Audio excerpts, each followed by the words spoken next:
बहुत समय पहले की बात है। एक छोटे से गांव में रघु नाम का एक गरीब लेकिन ईमानदार लकड़हारा रहता था। वह रोज सुबह सूरज निकलने से पहले उठ जाता, अपनी पुरानी सी कुल्हाड़ी लेकर जंगल की ओर चल पड़ता। उसके कपड़े साधारण थे, चप्पल घिसी हुई थी, लेकिन दिल एकदम साफ था।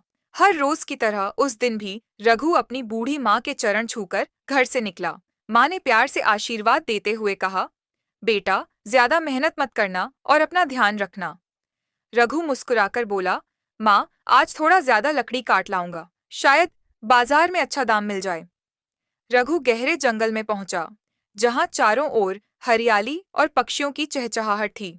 उसने एक बड़ा सा पेड़ देखा और सोचने लगा, अगर इसे काट लूं तो 2 दिन की लकड़ी एक ही दिन में हो जाएगी।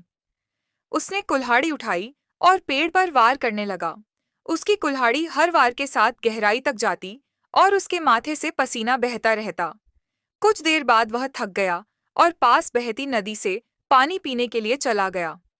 जैसे ही वह नदी किनारे पहुंचा और कुल्हाड़ी नीचे रखी, अचानक उसका पैर फिसला और कुल्हाड़ी सीधे नदी में जा गिरी। रघु घबरा गया।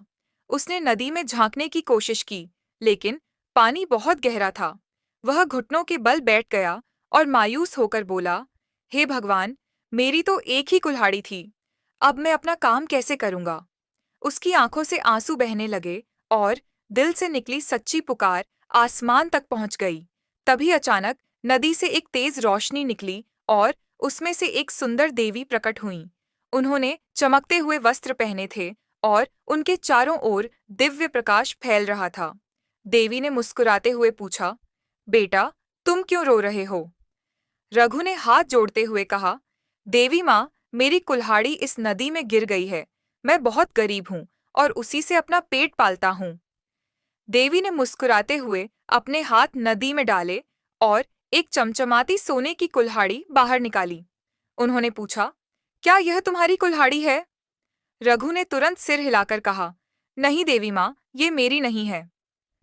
फिर देवी ने एक चांदी की कुल्हाड़ी निकाली और वही सवाल दोहराया। रघु ने फिर मना कर दिया। आखिर में देवी ने एक पुरानी और झंग लगी लोहे की कुल्हाड़ी निकाली। रघु की आंखें चमक उठीं और वह बोला, हाँ देवी माँ, यही मेरी कुल्हाड़ी है।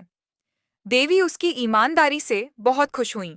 उन्होंने कहा, बेटा, तुम्हारी सच्चाई और ईमानदारी से मैं बहुत प्रसन्न हूँ। ये तीनों कुल्हाड़ियाँ अब तुम्हारी हैं। रघु की आंखों में खुशी के आंसू आ गए। उसने देवी को प्रणाम किया और तीनों कुल्हाड़ियाँ लेकर घर की ओर लौट पड़ा।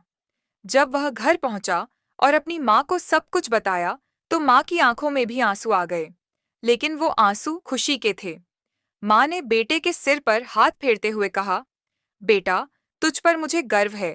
तूने ईमानदारी नहीं छोड़ी, इसी का फल तुझे मिला है। इस तरह एक गरीब लकड़हारा, जिसने कभी झूठ नहीं बोला, जिसने कभी लालच नहीं किया, अपनी सच्चाई के बल पर खुशहाल बन गया। शिक्षा, मोरल: ईमानदारी का फल हमेशा मीठा होता है। चाहे कितनी भी कठिनाई आए, कभी भी झूठ या लालच का रास्ता मत अपनाओ। जो सच्चे होते हैं, भगवान हमेशा उनकी मदद करते हैं।